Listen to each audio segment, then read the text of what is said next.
चलो let us start with SA 720, ठीक है, फाइनल वाला ऐसे, ठीक है भाई। मेरे लेक्चर्स दोनों के लिए रेलेवेंट है, इंटर और फाइनल के लिए, कॉन्सेप्ट सेम ही है, ठीक है। चलो examples of amounts, sorry SA 720 का नाम पढ़ते क्या, the auditors responsibility relating to other information. ये अदर इन्फॉर्मेशन क्या होता है, फाइनेंशियल स्टेटमेंट अपन बनाते हैं, ठीक है। अभी कंपनीज पता है एनुअल रिपोर्ट बनाते हैं, तो उसमें दुनिया भर का चीज़ अदर इन्फॉर्मेशन रहता है, ये ग्राफ ना ये ग्राफ, तो अदर इन्फॉर्मेशन को चेक करना रहता है अपने को, क्या चेक कि वो भी बराबर है कि नहीं। बैलेंस शीट में सेल्स दिखा है 10 करोड़ और अदर इन्फॉर्मेशन में 12 करोड़, ठीक है। तो ये क्या है, रिलेटिंग टू अदर इन्फॉर्मेशन, मतलब एनुअल रिपोर्ट में जो अदर इन्फॉर्मेशन जाता है वो चेक करना, ठीक है। अभी एग्जाम्पल्स, ये नवंबर 19 का क्वेश्चन है, फेवरेट क्वेश्चन है इनका। एग्जाम्पल्स ऑफ अमाउंट्स और other information included in other information, तो अपन फटक से एग्जाम्पल दे देते हैं इनका।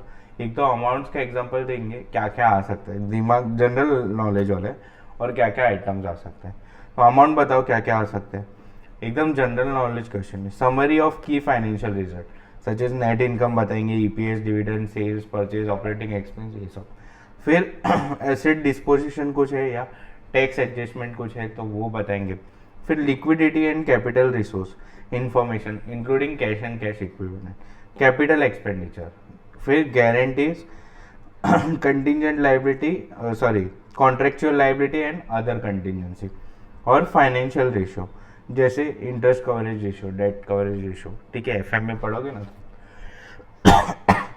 तो अमाउंट्स के लिए एकदम सिंपल, पहले क्या आता है, मतलब बैलेंस शीट में एसेट्स, ठीक है, सॉरी P&L आता है पहले, तो इनकम, नेट इनकम, सेल्स, फिर बाद में क्या है, एसेट्स की बात है तो एसेट डिस्पोजिशन, टैक्स, फिर कैपिटल की बात है तो दो चीज़, कैपिटल रिसोर्स इंफॉर्मेशन और कैपिटल एक्सपेंडिचर, फिर कंटिजेंट लायबिलिटी नीचे का, तो guarantees, contractual liability, other contingency, और लास्ट में ओवरऑल तो फाइनेंशियल रेशियो जैसे कि interest coverage ratio, debt coverage ratio. Items में क्या क्या आएगा, तो दिमाग simple, accounting estimates, related party relation and related party transaction, off balance sheet item, general description of business environment and outlook, overview of strategy, और explanation related to specific segment.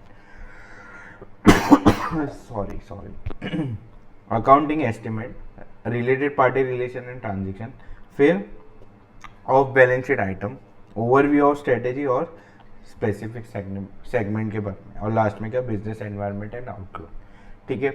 अभी ये question तो आ गया है, अगर ऑडिट प्रोसीजर पूछना रहेगा तो उनको तो 3D लिख देना, क्या 3D, DDD, ठीक है। तो ऑडिट प्रोसीजर में पहले क्या करेंगे, डिस्कशन करेंगे मैनेजमेंट के साथ भाई, तो एनुअल रिपोर्ट में क्या क्या डालने वाले हैं दादा, ठीक है। फिर वो सब डॉक्यूमेंट्स अपन मंगा लेंगे, उससे अपन सब डॉक्यूमेंट्स मंगा लेंगे मैनेजमेंट से कि एनुअल रिपोर्ट में क्या क्या डालने वाला है, इधर एनुअल रिपोर्ट है ये, ठीक है। और अगर वो डॉक्यूमेंट अवेलेबल नहीं है तो उसके लिए अपन क्या ले लेंगे, WR, इससे कट शॉर्ट कोई नहीं कर सकता है। तो क्या 3D लिख देना, ऑडिट प्रोसीजर आ गया नया क्वेश्चन, 101वां क्वेश्चन। तो क्या लिखना, पहले डिस्कशन कर ला मैनेजमेंट के साथ कि तुम क्या डालने वाले हो भाई एनुअल रिपोर्ट में, फिर वो सब डॉक्यूमेंट कलेक्ट कर लें, और लास्ट में अगर कोई डॉक्यूमेंट नहीं है तो उसके लिए WR ले लेना, ठीक है। तो इधर अपना 720 जो मेन सीरीज है वो भी होता है खत्म।